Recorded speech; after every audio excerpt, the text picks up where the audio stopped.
Hello, welcome back, and to day 3 of this 10-day meditation series. We're going to be moving straight into practice today, so finding a comfortable seated position.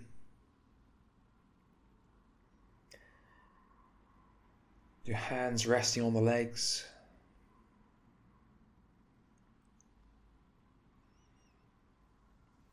Just holding the body in such a way that the mind can come to a natural place of rest.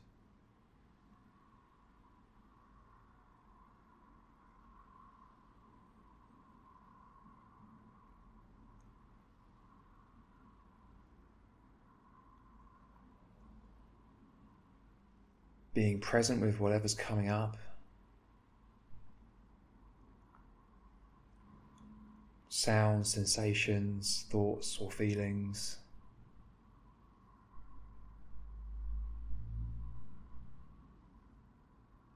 Giving it your bare attention.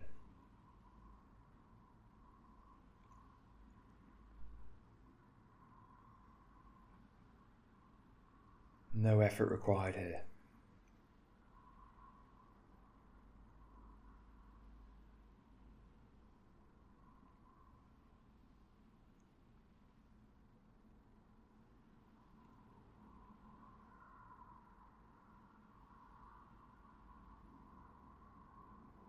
Just bringing the attention to your breath now.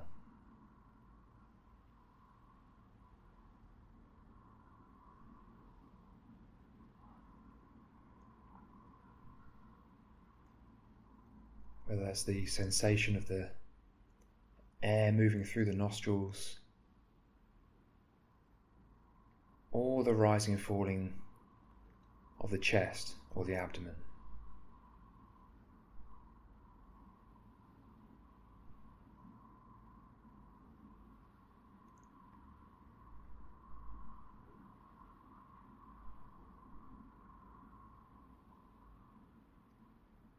Just setting an intention to bring your attention back to the breath every time the mind wanders.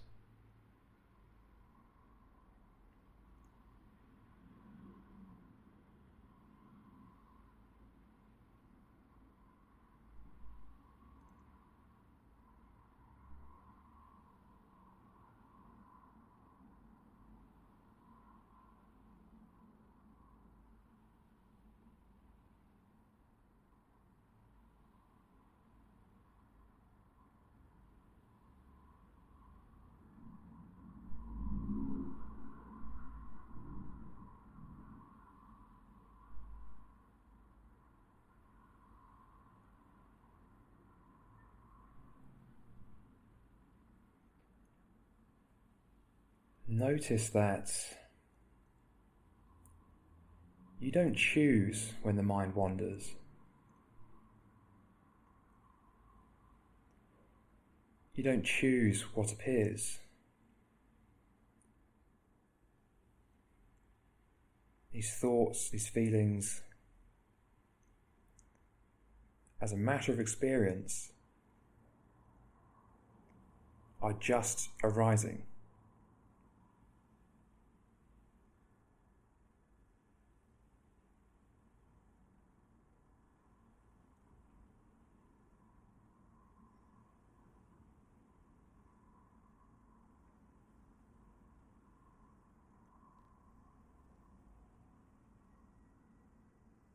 But every time this happens, we notice, we make it conscious, and bring the attention back to the breath.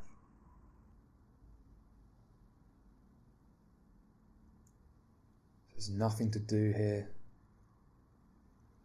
There's nothing else which requires our attention.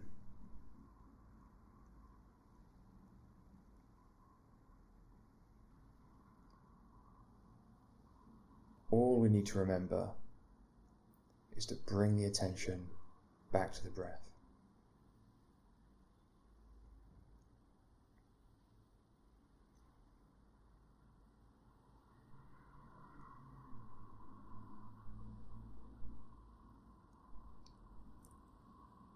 So we're going to practice in silence now,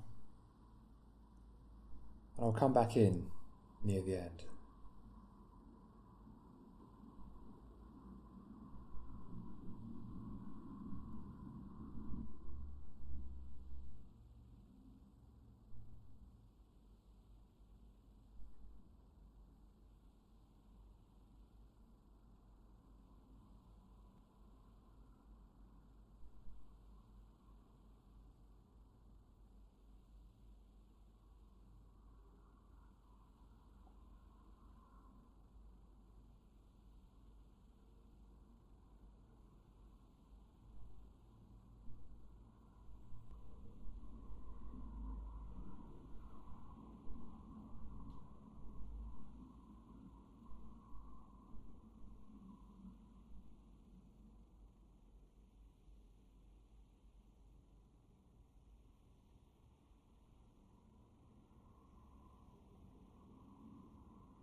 just releasing the focus now.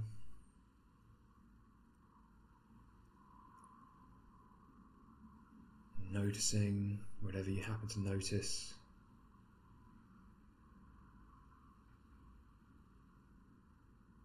Going back into the space around you.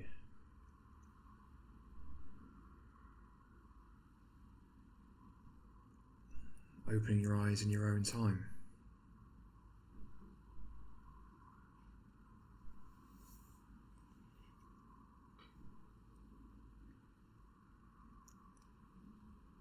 So we went for slightly longer there today than the previous 2 days.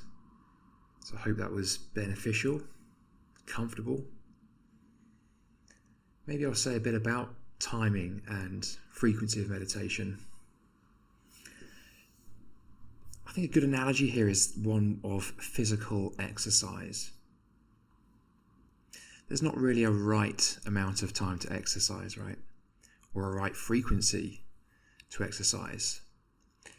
However, going from doing no exercise whatsoever to doing just a small amount of exercise can produce massive benefits to the health of the body, even if it's just a 15-minute walk a day or something like that.